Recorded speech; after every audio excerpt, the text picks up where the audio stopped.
Now, when I think about what the McTaggart lecture was like 40 years ago and what it was like for this industry, I imagine that the audience then probably went home at the end of the festival and shared that time-honored tradition when the entire family would gather around the television set, tune to a certain channel at a certain time, and watch a favorite movie like It's a Wonderful Life.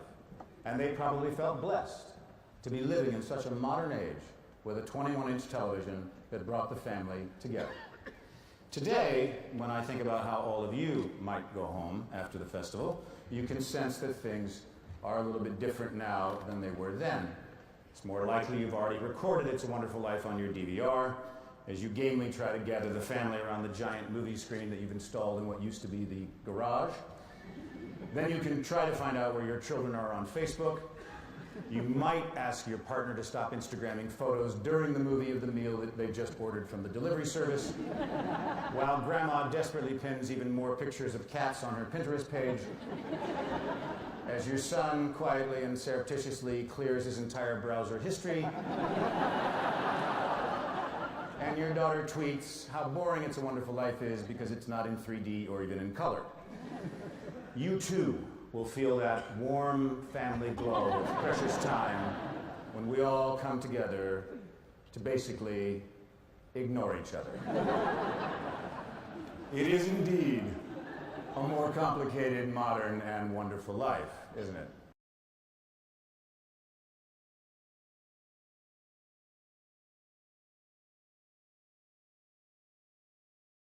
Time online for kids growing up today is not taken away from hanging out with your friends, learning the piano, talking to your parents, or doing your homework. Time online is taken away from television. The baby boomers, my generation, watch 24 hours a week of TV per kid. These kids watch a lot less TV and they watch it differently. They come home, they turn on their computer and they're in 3 different windows and they got 3 magazines open and they're texting and listening to iTunes and they got a video game go. Oh yeah, and they're doing their homework. And the TV may be going on in the background, but the TV's kind of like Muzak. You know, it's like ambient media. And when they're online, what are they doing? Well, rather than being the passive recipients of somebody else's video, they're the actors, the initiators, the organizers, the searchers, the authenticators. They're composing their thoughts and telling their stories. They're remembering things. They're so-called multitasking. This is creating a generation that actually thinks differently.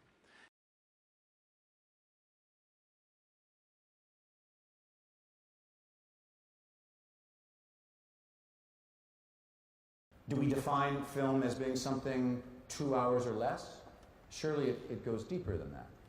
If you're watching a film on your television, is it no longer a film because you're not watching it in the theater? If you watch a TV show on your iPad, is it no longer a TV show? The device and the length are irrelevant. The labels are useless, except perhaps to agents and managers and lawyers who use these labels to conduct business deals. But for kids growing up now, there's no difference. Watching Avatar on an iPad or watching YouTube on a TV or watching Game of Thrones on their computer. It's all content. It's just story. To say nothing of the audience's attention span. I mean, for years, particularly with the advent of the internet, there's people griping about, lessening attention spans. But if someone can watch an entire season of a TV series in one day, doesn't that show an incredible attention span? Because when the story is good enough, people can watch something 3 times the length of an opera. What'd you do last weekend?